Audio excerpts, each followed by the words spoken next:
Pessoal, última parte aí de regime disciplinar, a gente está vendo na semana 2, dia 3. Questão 21. Quando tiver uma questão grande dessa, eu sugiro vocês a olharem que o examinador pede e depois volta a ela. Então ele vai falar que está prescrita a pretensão punitiva do Estado aí na penalidade de demissão. Pretensão punitiva do Estado, ela prescreve então em 5 anos quando for pena de demissão. Quando for pena aí de suspensão é de 2 anos. E quando for aqui suspensão, e quando for advertência, é quanto tempo? 180 dias, ok? Vamos ver o que ele está pedindo. Pedro nasceu em Portugal há 28 anos, e reside de forma permanente há 2 em Brasília, não requereu cidadania brasileira, ele é servidor público federal e requereu incorporação de quintos na sua remuneração por meio de processo administrativo cujo requerimento foi efetuado em 1/6/2002. Pedido deferido, 7/7/2002, com base para parecer técnico, quando Pedro passou a receber a referida parcela em sua remuneração após a publicação no Diário Oficial da União, ok? Então foi publicado no Diário Oficial da União, foi dada a publicidade. No entanto, em 1/7/2007, o TCU instaurou uma tomada de conta especial para apurar a validade do ato que impôs a referida incorporação. Com base no relatório da auditoria, apurou irregularidade dessa incorporação, ok? Em 10/10/2008, o TCU determinou, por meio de acordo, do qual não cabe mais recurso, a exclusão da remuneração de Pedro da referida parcela. A exclusão da remuneração da referida parcela, bem como a restituição de tudo que recebeu indevidamente. Isso aqui o STJ diz que não é bem assim, mas tudo bem. A esse título, e a apuração de responsabilidade administrativa do servidor que autorizou o citado pagamento. Então ele está falando aqui a apuração da responsabilidade administrativa. Então ele está perguntando se prescreve, ele está falando assim, está prescrita a pretensão da penalidade, sim ou não? O que o examinador diz? Eu trouxe uma caveirinha.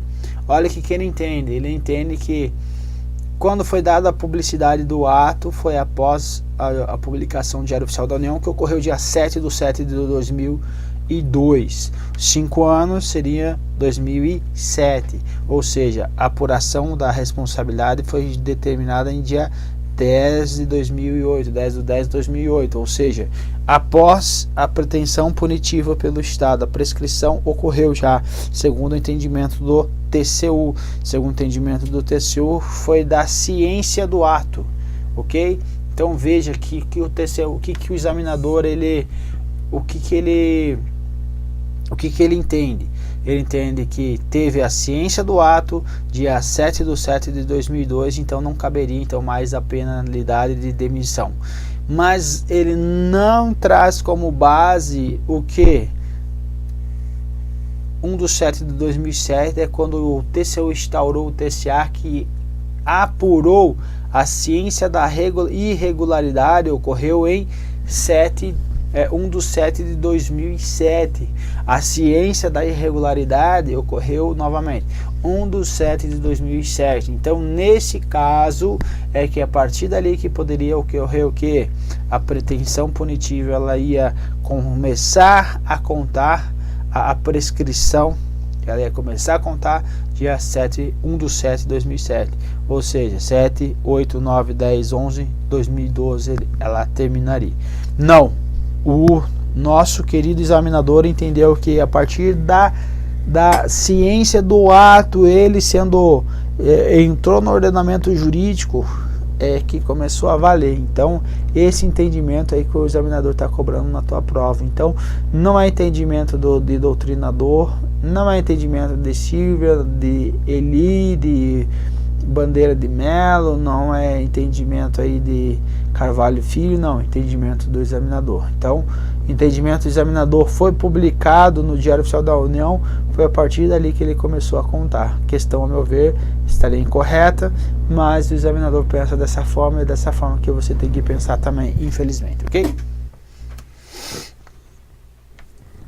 Está prescrita? Então, pelo examinador está prescrita. Questão 22.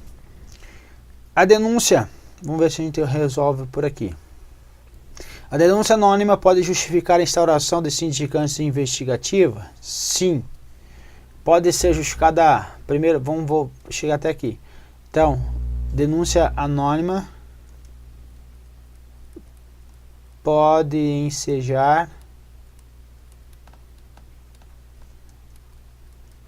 em sindicância investigativa. Denúncia anônima STJ não pode ensejar em instauração de PAD. Ok? Então é isso que o STJ diz, é isso que está previsto parcialmente na 8.112. Vamos lá. Denúncia anônima na espécie poderia justificar a instauração de sindicância investigativa sigilosa. Ok? Como funciona isso? Tem lá a ouvidoria do teu órgão, chega lá alguém dizendo assim, olha, o fulano de tal está cometendo infração X ou Y, está cometendo crime X ou Y. Só por uma denúncia anônima, lá por um papelzinho foi colocado lá debaixo da porta, só por isso já posso instaurar aí um PAD? Resposta não. Mas a administração foi levada ao seu conhecimento alguma infração, ainda que seja denúncia anônima, vai ter que ocorrer uma sindicância investigativa para verificar se realmente tem ou não aí procede ou não aí a situação, para ver se prossegue depois aí tendo os fatos ao autor em um PAD, perfeito? Mas então, primeiro, vou para a sindicância investigativa, segundo, pode justificar depois um PAD, ok? Então, primeiro, poderia justificar a instauração de sindicância investigativa sigilosa? Sim, com vista a identificar a sua procedência, correto, mas não poderia por si só justificar a imediata abertura do processo administrativo disciplinar, dado o princípio constitucional que veda o anonimato. Perfeito? Perfeito. Olha o que diz o artigo 144 da mesma lei, Lei 8.112. As denúncias sobre irregularidades serão objeto de apuração, desde que a condição contenha a identificação. Então tem que ter a identificação o endereço do denunciante e seja formulada por escrito, confirmada a sua autenticidade. Então, se não tiver autenticidade, ou seja, tiver uma denúncia lá que não tenha a identificação correta, inventou um nome, então essa denúncia ela é anônima, então portanto não pode por si só ensejar na instauração do PAD, perfeito? Então, questão correta. Questão 23, prescreve em 2 anos ação disciplinar de suspensão. 2 anos, suspensão. Contados a partir da data em que o fato se tornou conhecido. Então veja o que o examinador trouxe lá naquela primeira questão. O fato se tornou conhecido quando foi publicado no Diário Oficial da União. Ele não entendeu que quando o fato se tornou conhecido como irregular. Perfeito? Então veja que ele trouxe esse entendimento naquela primeira questão. Aqui já não, aqui já é a literalidade da lei. Então, prescreve em 2? Sim. Então, nós temos lá 180 dias, nós temos lá 2 anos e, por fim, 5 anos. 180 dias no caso da advertência, 2 anos no caso de suspensão e 5 em caso de demissão. Ok? Correto. Está aí, artigo 142. Questão 24. Antônio é agente da Polícia Federal que se negou a cumprir a ordem emanada de seu superior hierárquico por ser ela manifestamente ilegal. Está correta a atitude dele? Sim. É o que prevê aí a Lei 8.112. Em represália, o superior hierárquico determinou de ofício a remoção do agente para o outro estado da federação.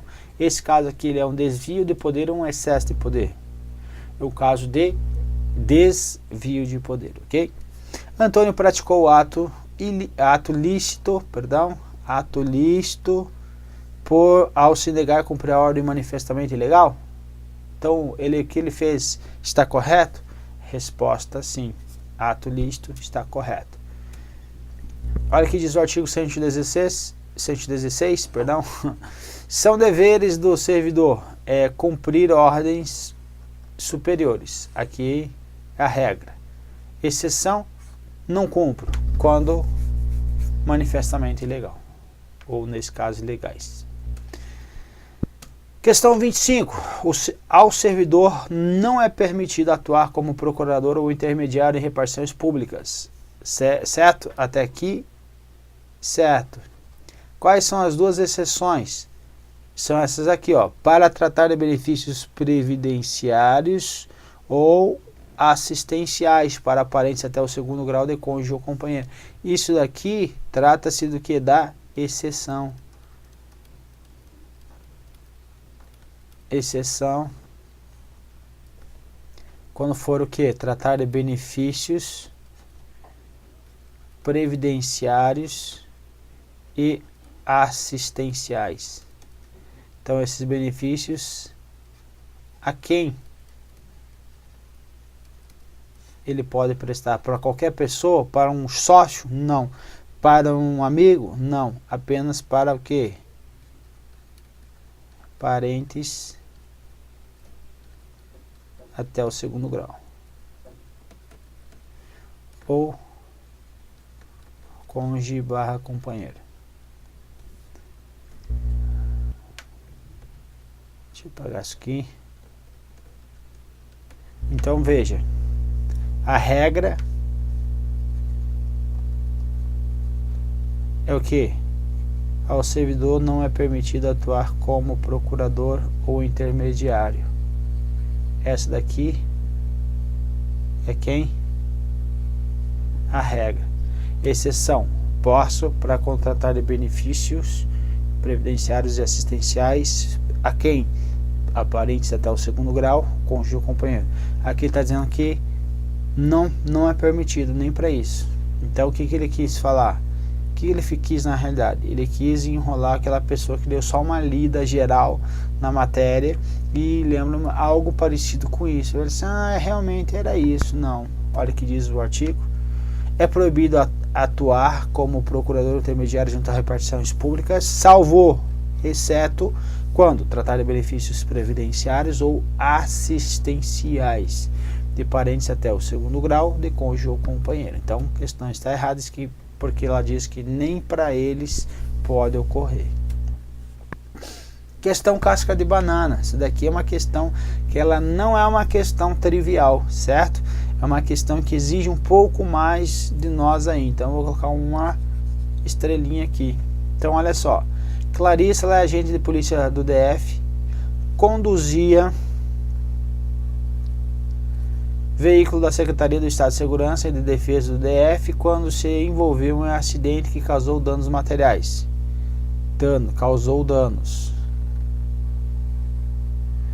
e ferimentos em Fernando, condutor de veículo particular. Causou dano a particular. Então, vamos para a questão. Caso seja instaurado um processo penal contra Clarissa, e ela seja, então aqui é o que? Uma possibilidade está trazendo, tá? E ela seja absolvida em decorrência de negativa de autoria, essa decisão proferida na instância penal repercutirá na instância civil, eximirá, ou seja, vai retirar a responsabilidade do poder público de pagar qualquer indenização em favor de Fernando. Então, o que ele está te cobrando aqui? Ele está te cobrando dois dispositivos. Primeiro dispositivo, lá o afastamento nas outras esferas, aí quando tem negativa de autoria no processo penal. Então, você afasta a esfera administrativa, lá diz isso, ok? E aqui está falando da instância civil. Então, afastaria também a instância civil de quem? De Clarissa por negativa da sua autoria. Ok? Então, a negativa da autoria afasta. Vou pôr aqui para ficar até mais fácil. Então, afasta. O que ela afasta? a responsabilização na esfera administrativa, ok? E afasta na esfera civil a reparação do dano por Clarissa. Por quê? Porque olha só, foi negada a autoria, tá dizendo não foi ela. Como que ela vai reparar o dano que não foi ela? Então não teria sentido, ok? Mas olha o que a questão está falando: eximirá o poder público de pagar a indenização. Vamos aqui em cima, nós estamos tratando do que? De uma responsabilidade objetiva do Estado. Quais são as 3 condições para que o Estado pague aí a indenização objetiva ela ocorra? Tem que ter o que? Ação ou omissão, independente seja dolosa ou culposa, lícita ou ilícita, ok? Teve uma ação, teve um dano a terceiros e teve o nexo causal. Então, o que é o nexo causal? A relação entre a ação e o dano causado a particular. Então, o que diz a definição da responsabilidade objetiva do Estado, que vai falar o quê? Que a administração vai responder quando um agente, quando ela, na qualidade, algum servidor, nesta qualidade, ou seja, no exercício de suas atribuições, então nessa qualidade, causar o que? Dano a particular. Então, tem relação, tem a ação do Estado ou de quem o represente, tem o dano causado a terceiro e tem o nexo causal. Aí vai ter quem? A responsabilidade objetiva do Estado. Agora, no nosso caso, o Intel está dizendo assim: olha, a negativa da autoria não foi Clarissa, mas teve ainda a ação? Teve. Não simplesmente está dizendo assim, olha, não está falando negativa, não está falando inexistência do fato, está falando da negativa da autoria. Então o fato ocorreu, então ainda continua a ação, continua o dano que foi causado para Fernando e ainda tem o nexo causal. Então tem a responsabilidade objetiva do Estado, permanece ou não permanece? Permanece. Cabe a Clarissa responder subjetivamente? Não, teve negativa da autoria. Mas isto aí vai eximir o fato do poder público ter de pagar a indenização? Resposta: não. Então não eximirá o poder público de pagar qualquer indenização em favor de Fernando. Então aí cabe sim a responsabilidade objetiva do Estado. Então veja, é uma questão mais elaborada aí, então uma questão mais difícil aí, mas você conseguiu responder, entendeu? Então tá ótimo. Então isso daí é uma questão que quando cai, ela cai num nível de aprofundamento no máximo que pode ocorrer. Esse daí, se você entendeu, tá ótimo. Não entendeu, volta aí o CD, né? É bom, né? Volta o áudio, volta aí o play, volta o vídeo e tenta entender novamente, ok? Não conseguiu, manda uma mensagem para mim aí pra gente conversar mais aí, para você levar esse entendimento para tua prova, que é o que mais cai em termos de melhor elaboração de questão em relação de elevar o nível. Esse aí é o nível, digamos, o máximo que a tua banca pode cobrar para você. Questão 27. O servidor público responde processo administrativo disciplinar paralelamente a um processo criminal, ambos por conta do mesmo fato. Primeiro ponto, os dois, eu tenho lá esfera civil, esfera penal e administrativa. Elas podem ser cumulativas? Resposta: podem. Elas são cumulativas, também são o que? Independentes entre si, certo? Eu não dependo do término de uma para iniciar a outra, perfeito? Então esse entendimento nós temos que levar para a nossa prova. Agora, o segundo entendimento, são independentes, rolam eles de forma independente, ok? E vamos supor, se lá na esfera penal tem o que? Absolvição criminal por negativa de autoria ou inexistência de fato. Agora vai refletir na esfera administrativa? Resposta sim, vai refletir e vai eximir aí o servidor, ok? Então vamos ver o que ele vai dizer. Enquanto não for proferida a sentença no processo penal, a administração não pode punir o servidor no processo administrativo? Resposta errado, são independentes. Estão sendo independentes entre si, ok? E aí esse afastamento da responsabilidade administrativa só ocorre no caso da absolvição criminal que nega a existência do fato ou a sua autoria. Perfeito? O que você tem que tomar cuidado? Ausência ou insuficiência de provas. Ocorreu a absolvição criminal, porque no dúbio pro réu, ou seja, na dúvida, o réu é absolvido. Então, na esfera penal, quando ocorrer falta ou insuficiência de prova, não vai afastar a responsabilidade administrativa. Só afasta a responsabilidade administrativa, quase não saiu, quando ocorreu o quê? A absolvição criminal que nega a existência do fato ou da autoria. Novamente, não afasta a responsabilidade administrativa quando ocorrer a absolvição criminal por falta ou insuficiência de prova. Guarda isso, é informação importante. Questão 28. O servidor público responde com PAD paralelamente a um processo criminal, ambos por conta do mesmo fato. Vamos lá. Mesmo que o juízo criminal absolva o servidor por achar que a prova não é conclusiva, prova não conclusiva da sua culpa, então teve insuficiência de prova, a gente acabou de ver isso, ok? Então, na dúvida, o réu deve ser absolvido, em dúbio pro réu. Isso não impede que a administração puna o servidor no processo administrativo, pelos mesmos fatos, à vista das mesmas provas. Então ele está dizendo assim, olha, no caso de ter insuficiência de prova, isto não impede da administração punir o servidor no processo administrativo. Ou vai afastar? Não afasta. Se não afasta, não impede que o servidor seja punido pelo mesmo fato, ok? Exemplo disso, o servidor, ele foi imputado a ele um crime de furto, subtração ou peculato, furto, subtração de um bem público, certo? Que estava sob sua guarda.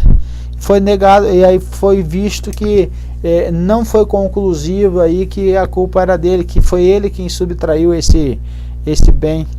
Só que lá na esfera administrativa ele era o que? O chefe do patrimônio.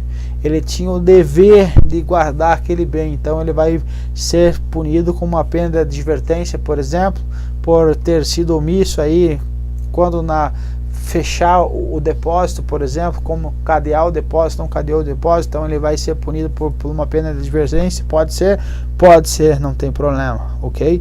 Então, nesse caso, não teve então o que? Uma prova conclusiva, mas não é um caso que afasta a autoria ou que negue a existência do fato. Então, por isso é que ele pode sim ser punido na esfera administrativa. Então, veja, são independentes as duas e afasta somente quando que nega a existência do fato ou a sua autoria, e não quando tem insuficiência de prova, como é o caso na tela aí. Questão 29. Questão 29, obviamente, tem que ter sempre a tal da palhaçada, ok? Então vamos ver. O servidor, antes de completar 3 anos de serviço público, pode ser demitido, independente de processo administrativo que lhe assegure a ampla defesa e o contraditório. O que ele está dizendo aqui? Ele está dizendo assim, que o servidor...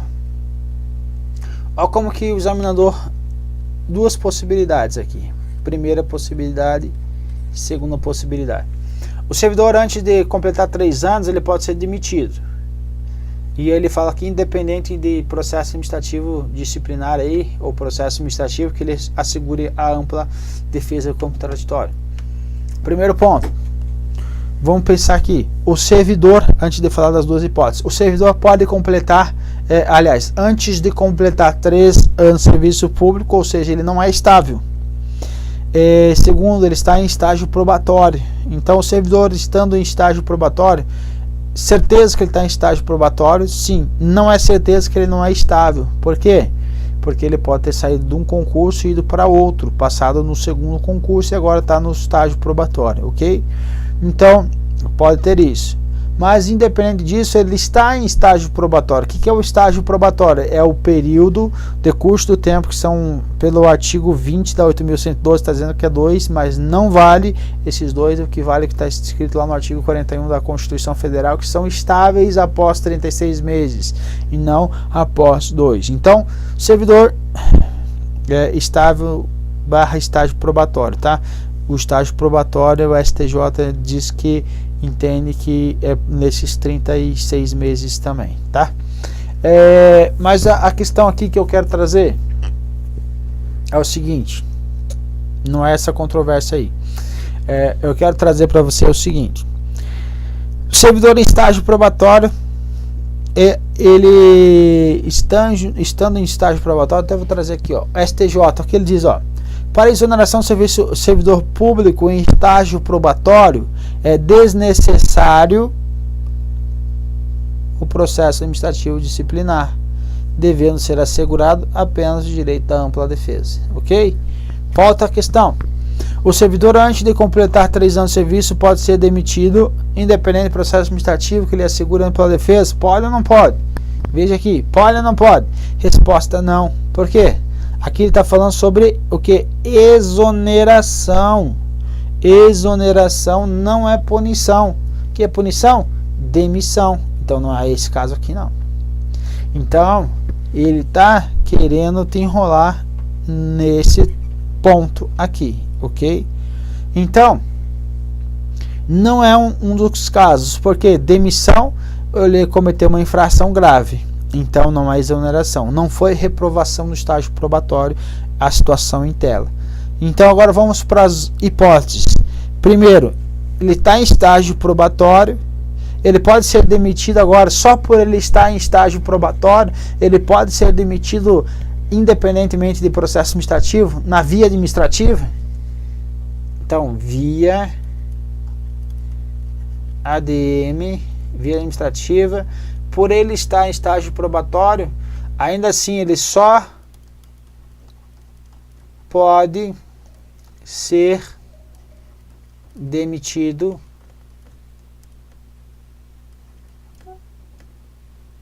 após quem?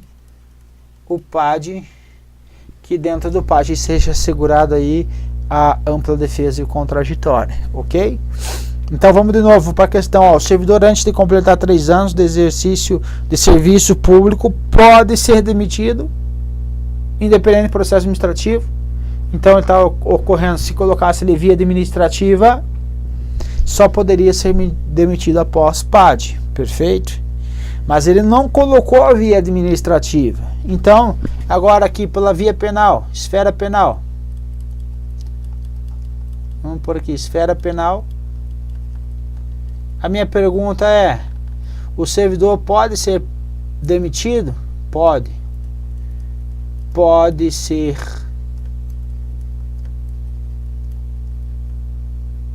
demitido independentemente do que? Do processo administrativo disciplinar. Então veja, só pode ser demitido aqui. Aqui pode ser demitido que independe aí do processo administrativo disciplinar, ok? Então ele está dizendo assim, ele vai entrar nessa situação aqui, ok? Agora, se fosse assim, o servidor, antes de completar 3 anos, ele pode ser demitido via esfera administrativa sem processo administrativo disciplinar? Resposta: não, não poderia. Mas na esfera penal pode. Então veja só,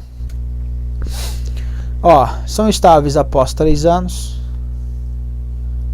Aqui o servidor estável só perderá o cargo. Esse aqui é o servidor estável e é o caso em questão. É o caso em questão também que, ainda que ele não seja estável, ele vai ser a ele garantido aí o contraditório ampla defesa, processo administrativo disciplinar e sentença judicial. Ok? Então, o servidor público estável só perderá o emprego, o cargo, em virtude de sentença judicial transitada em julgado. Então, nós temos um caso aqui que não é via administrativa. Mediante processo administrativo, em que lhe seja assegurada a ampla defesa. Então, aqui é o que? Esfera penal, por exemplo. E aqui, esfera administrativa. E aqui, mediante procedimento de avaliação, aqui, ó, procedimento de avaliação, não é o que? Não é processo. Então, e aqui também não é demissão, ok? Então, aqui nos casos de demissão, aqui é demissão.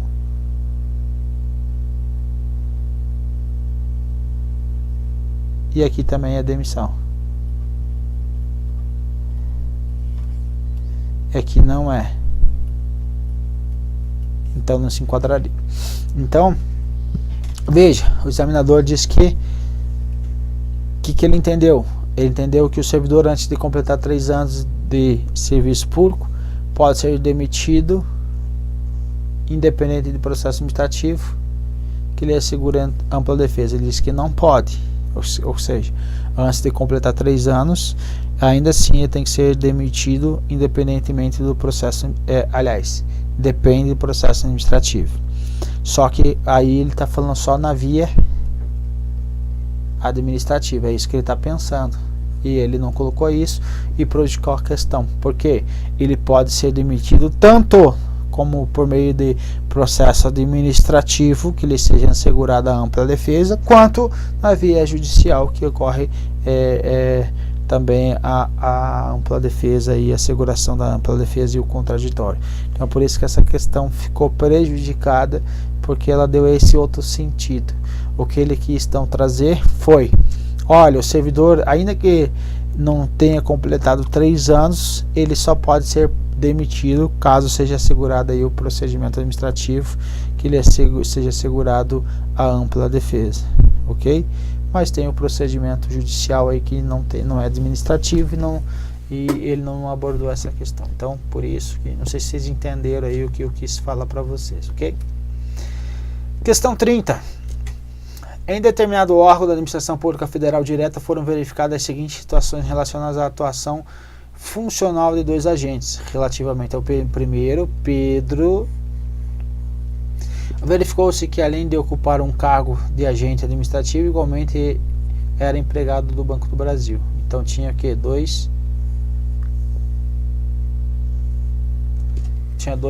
um cargo em emprego, estava acumulando. Pode? Não. Foi feita a notificação para que ele, dentro de 10 dias, optasse entre o cargo de agente ou empregado do Banco do Brasil. Em relação ao segundo, Gabriel, verificou-se o cometimento de improbidade administrativa.